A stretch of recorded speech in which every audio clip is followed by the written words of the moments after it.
Dan untuk membahas terkait berakhirnya masa PSBB Jilid 3 Surabaya Raya, sudah bergabung bersama kami Wali Kota Surabaya Tri Risma hari ini. Selamat siang Bu Risma, apa kabar Bu?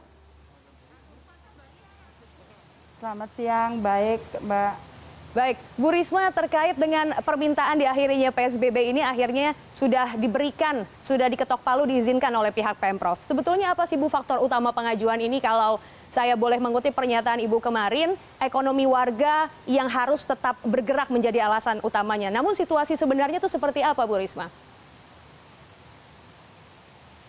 Betul, yang terjadi seperti itu. Jangan sampai kemudian warga mempunyai masalah lain karena pandemi, kemudian warga mempunyai masalah lain terutama ekonomi. Kalau yang pendapatannya bulanan, misalkan dia dapat gaji, maka itu tidak akan jadi masalah. Tapi begitu dia pendapatannya satu hari hanya cukup untuk makan satu hari, itulah yang menjadi masalah. Tidak mungkin kemudian pemerintah harus menanggung semuanya itu. Karena itu kalau ekonomi berjalan, kemudian protokol kesehatan bisa dijaga, ya apa yang salah gitu. Karena saya tahu ini berat, tapi kami harus mencobanya karena tadi saya sampaikan kalau terjadi ini akan ada masalah lain di luar pandemi itu. Oke, Ibu kalau boleh kita bahas sedikit, sebetulnya evaluasi dari PSBB 3 tahap kemarin apa saja sih Bu? Karena maksudnya kita sama-sama tahu hampir semua di daerah persebaran di peta yang bisa kita akses juga bersama-sama di COVID-19 Jatim ini hampir didominasi warna merah begitu Bu? Iya, sebetulnya kalau Surabaya memang kalau warna merah memang saya cari. Karena untuk memutus mata rantai penyebaran ini kita harus temukan sebanyak-banyak mungkin orang itu untuk kita kemudian amankan, kita isolasi. Karena kalau dia kemudian kita tidak tahu dia kemana-mana, maka akan sangat lebih berbahaya lagi. Karena itu kemudian kita cari sebanyak-banyaknya, bahkan resource saya tahu itu sangat terbatas. Saya minta bantuan kemana-mana supaya kita bisa temukan itu. Karena kalau tidak ditemukan itu lebih baik, jauh lebih berbahaya dibandingkan kalau kita menemukan seperti itu. Oke, Ibu, sekarang kita bahas terkait dengan masa transisi ini sendiri. Penjabarannya ini akan seperti apa sih Bu? Karena kita tahu bahwa dari informasi yang sudah kita ikuti dari awal pertama kali Surabaya ini menjadi salah satu tempat epicentrum di Jawa Timur terbanyak kasus positifnya seperti pasar, mal dan juga pabrik. Otomatis di waktu transisi ini kan akan mulai buka kembali begitu Bu. Protokol kesehatan seperti apa yang akan diterapkan oleh pihak Pemkot begitu untuk bisa mencegah atau mungkin standarisasi kesehatannya seperti apa yang akan diberlakukan Bu di masa transisi ini?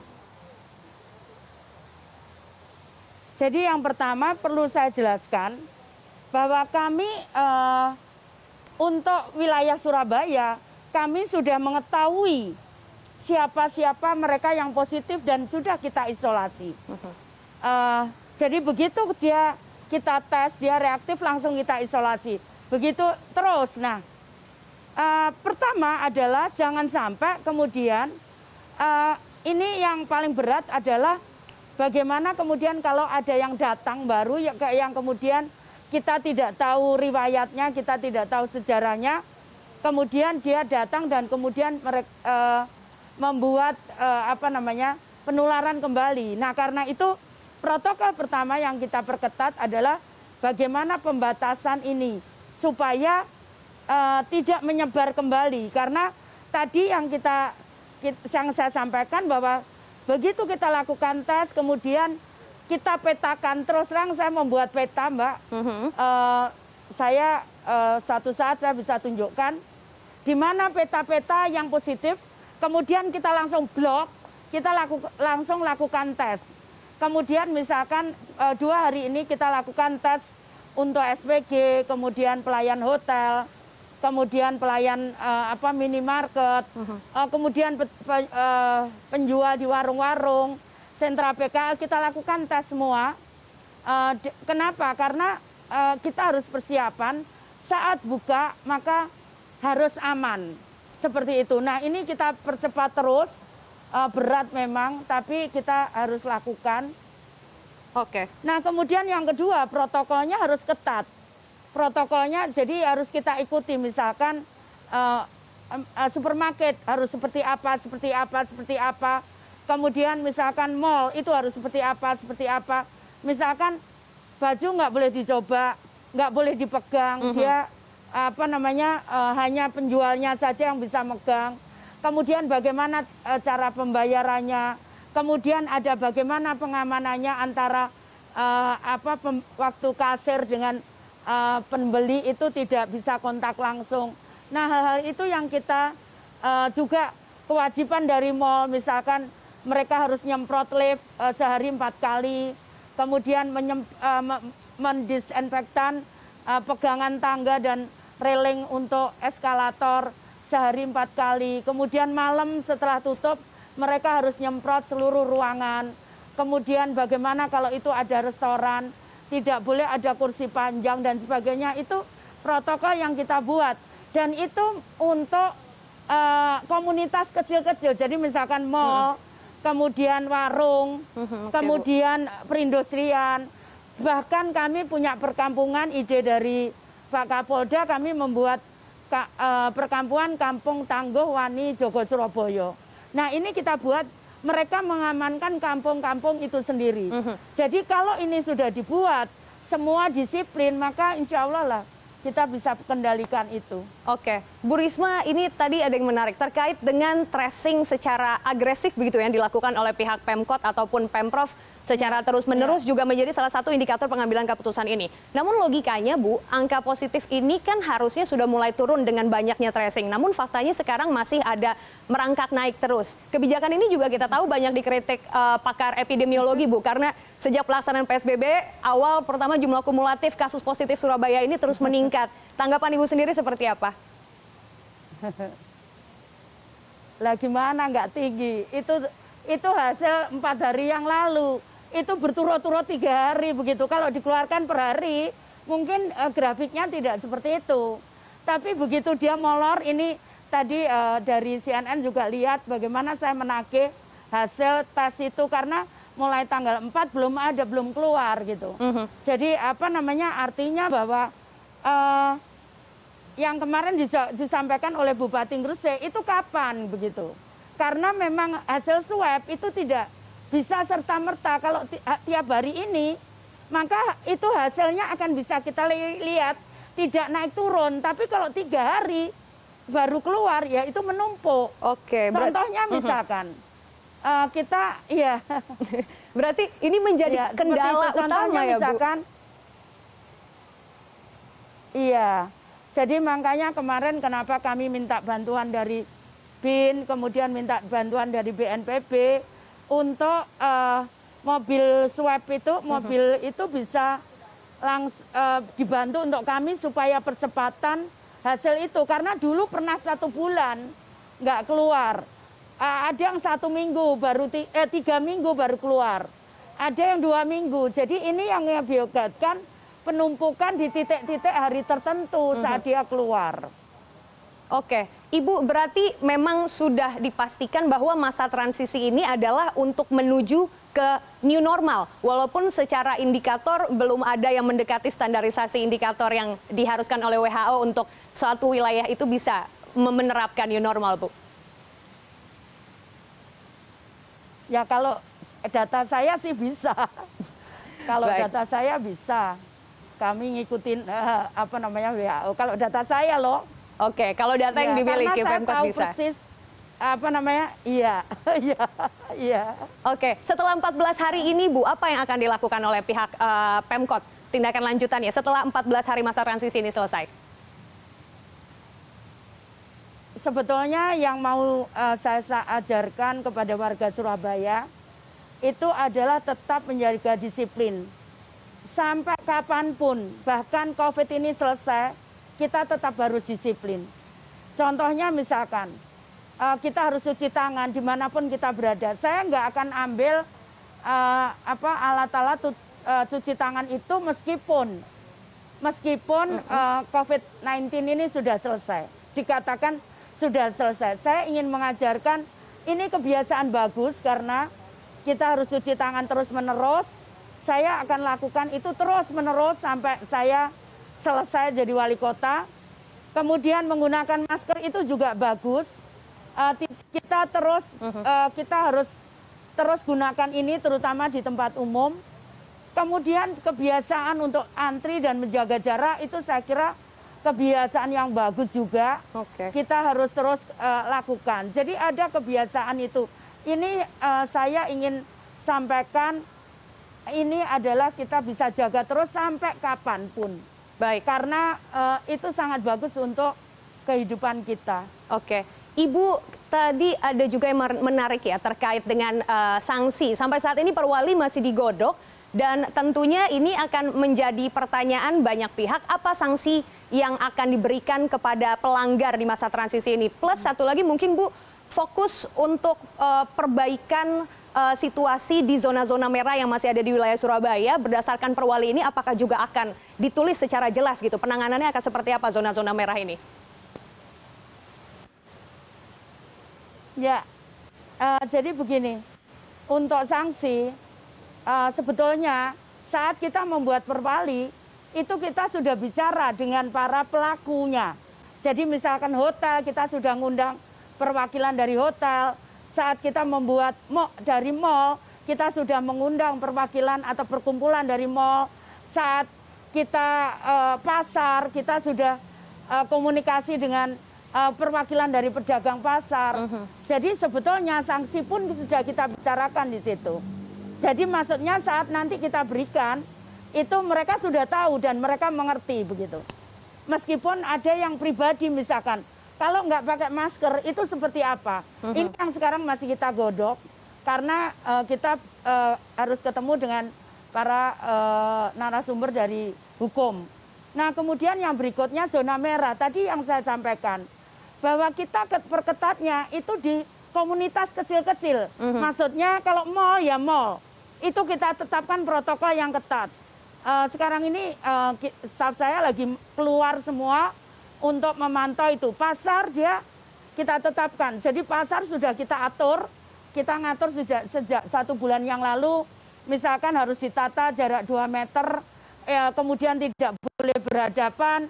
Kemudian kalau pengunjung padat maka harus antri di luar. Kemudian harus gunakan masker, meskipun ini ada beberapa yang masih tidak biasa. Tapi kita coba untuk terus-menerus. Kemudian ya itu yang tadi, cara kita mengatasinya. Cara kita mengatasinya. Kalau saya bisa saja membuat kemudian putih, saya tidak lakukan apa-apa, diam saja, saya juga nggak bekerja, enak bagi saya. Tapi kan nggak enak untuk warga saya gitu. Betul. Jadi bagi saya merah, putih, hijau, kuning, biru, apa aja boleh. Yang penting warga saya sehat. Oke, apapun warnanya, yang penting juga salah satu warga Surabayanya nggak boleh bandel ya Bu, itu yang paling penting ya Bu ya. Oke, Ibu, pertanyaan selanjutnya ini tentang koordinasi lanjutan Bu. Untuk masa transisi ini kan tentunya akan banyak sekali pihak yang terlibat termasuk Pemprov. Apakah sudah ada komunikasi ke depannya akan seperti apa untuk menghindari kesalahpahaman terjadi kembali Bu? Ada salah paham, saya malah nggak tahu. Ada salah paham. Mungkin nggak ada ya Bu ya. Gimana Bu, fungsi koordinasinya ke depannya akan seperti apa Bu Risma? Ya kan ada gugus tugas di pusat, ada gugus tugas di kota, provinsi, dan ada gugus tugas di kota. Jadi ya koordinasinya itu, kita rutin untuk komunikasi untuk gugus tugas. Oke, baik Ibu. Yang terakhir Ibu, mungkin ada imbauan untuk masyarakat Surabaya yang mulai hari ini sudah masuk ke masa transisi ini. Ada imbauan dari Bu Risma langsung, silakan Ibu. Ya, yang pertama untuk warga Surabaya saya ingin menyampaikan bahwa kesehatan atau kita jaga protokol atau kita disiplin itu bukan untuk saya, tapi untuk panjenengan semuanya, untuk warga Surabaya. Masing-masing individu akan sangat berperan, akan sangat berpotensi untuk apa yang terjadi pada orang lain, terutama orang yang kita sayangi. Karena itu yang utama adalah kita harus jaga supaya kita tidak sakit, saudara kita yang kita cintai tidak sakit, teman-teman kita yang kita sayangi tidak sakit, maka kita harus disiplin secara pribadi masing-masing. Tidak boleh seenak kita, tidak boleh kita bandel dengan alasan apapun. Saat ini sudah tidak ada alasan lagi ngomong bahwa saya tidak takut mati karena COVID, tapi saya takut mati kelaparan. Tidak ada alasan itu lagi. Tapi kita harus disiplin supaya kita tidak sakit. Karena kalau kita sakit, kita juga nggak bisa cari uang. Kita juga nggak bisa cari makan. Itu saja, terima kasih. Oke, Ibu, sebelum saya lupa, mohon maaf sekali, ada satu pertanyaan yang ingin saya ajukan. Mungkin Ibu juga tahu terkait dengan kasus satu keluarga yang meninggal dunia dan sampai hari ini hasil swab testnya belum keluar karena beberapa kali dari pihak gugus tugas menyebutkan masih invalid kasusnya begitu, Bu. Kalau dari tanggapan Pemkot sendiri seperti apa? Ini hanyalah satu kasus yang muncul ke pemberitaan. Mungkin ada kasus-kasus serupa lainnya yang tidak tercover oleh media begitu. Bagaimana ini Pemkot bergerak untuk bisa mengcover wilayah persebaran yang kasus-kasus seperti ini, Bu? Jadi sebetulnya itu banyak sekali. Ada yang sudah sembuh tapi swabnya belum keluar. Kemudian ada yang, itu banyak sekali yang seperti tadi saya sampaikan. Bagaimana kemudian kita bisa mengukur kalau kemudian swab itu baru keluar 4 hari, kemudian bahkan dulu sempat 1 bulan, ini udah lebih bagus saat ini. Nah, itu yang pertama.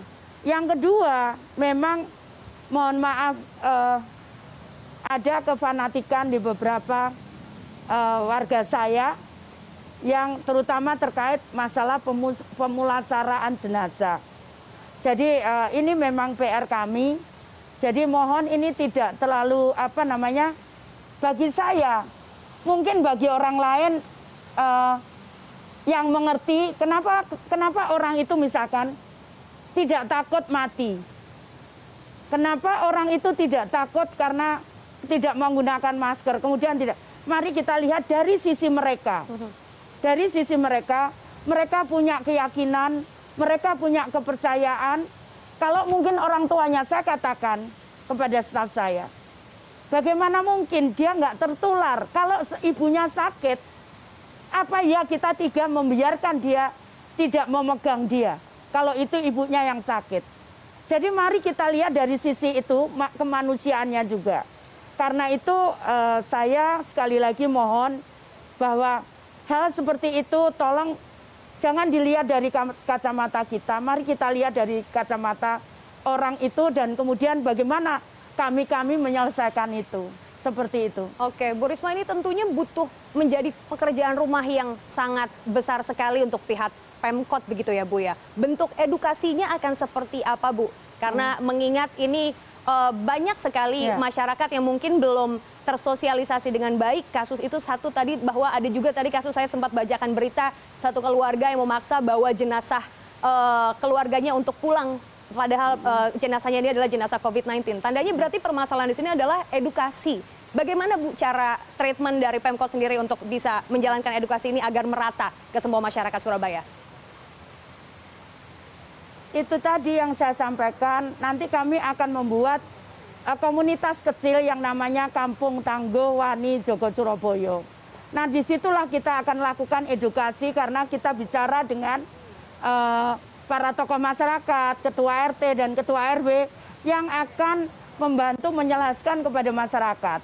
Nah, itu yang akan kita bentuk. Saat ini mudah-mudahan hampir seluruh wilayah Surabaya sudah ada itu, tinggal kita lonceng, kemudian setelah itu masyarakat akan kemudian bisa bergerak selanjutnya untuk mereka bisa melaksanakan protokol-protokol yang harus mereka ikuti, seperti itu. Oke, Ibu, ini satu lagi pertanyaan benar-benar terakhir dari saya terkait dengan value edukasi yang diberikan kepada masyarakat. Anak-anak juga menjadi korban COVID-19 dan dari data yang kami terima dari Ikatan Dokter Anak Indonesia di Jawa Timur bahwa Surabaya ini menjadi salah satu epicentrum terbanyak pasien anak, Bu.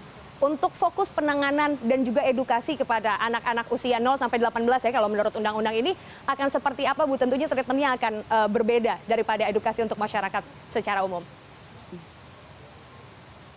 Ya, kita mengedukasinya ke orang tua untuk anak-anaknya.